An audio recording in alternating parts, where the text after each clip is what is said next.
Bonjour à tous.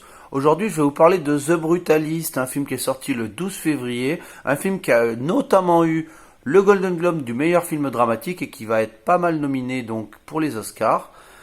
Alors, de quoi ça parle? Le film se passe donc sur près de 30 ans et va raconter l'histoire d'un architecte juif qui va émigrer après la fin de la Seconde Guerre mondiale aux États-Unis pour connaître son rêve américain.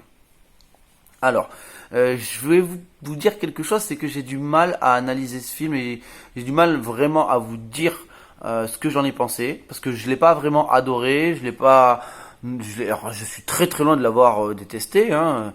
Je reconnais que c'est un très très bon film, et ça c'est difficilement, je vois pas comment on peut contredire ça, hein. Il y a énormément de qualité, mais après, c'est pas un film que j'ai envie de revoir, c'est pas un film qui m'a énormément plu. Je sais pas si c'est un film qui va énormément rester dans mon esprit non plus. Malgré tout, les acteurs sont fantastiques, hein. Adrien Brody, Guy Pearce.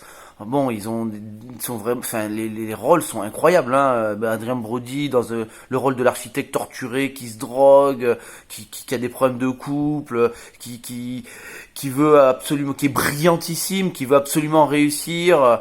Il est ultra touchant, hein.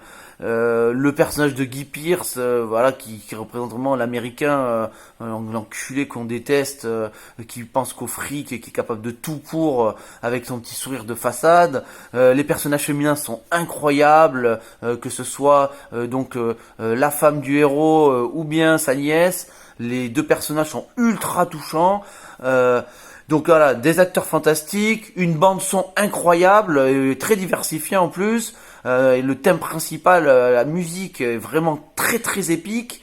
Ce film qui donc dure 3h35, ça fait énormément parler, avec un entracte au milieu. Quelle bonne idée de faire cet entracte de 15 minutes, entracte qui a été exigé par le réalisateur et que vous aurez forcément si vous allez voir le film, puisqu'il fait partie de la bande, hein, de la bobine, et donc du coup, au bout d'1h40, vous avez un compteur, 15 minutes, qui vous dit, ben voilà, vous avez un entracte, et puis ben, vous pouvez sortir de la salle et revenir. Par contre, le film vous attendra pas, hein, puisque ça fait partie du film, et c'est super, super idée, parce que du coup, ben, les deux parties, elles sont ultra digestes, on s'ennuie jamais. Pourtant, c'est pas un film rapide, c'est même assez lent, et ce qui se passe à l'écran, c'est pas foufou. Et c'est là où je trouve que j'ai du mal à analyser le truc, c'est que ce que ça raconte, en vrai, c'est pas hyper captivant, et pourtant on reste dans le film tout le temps.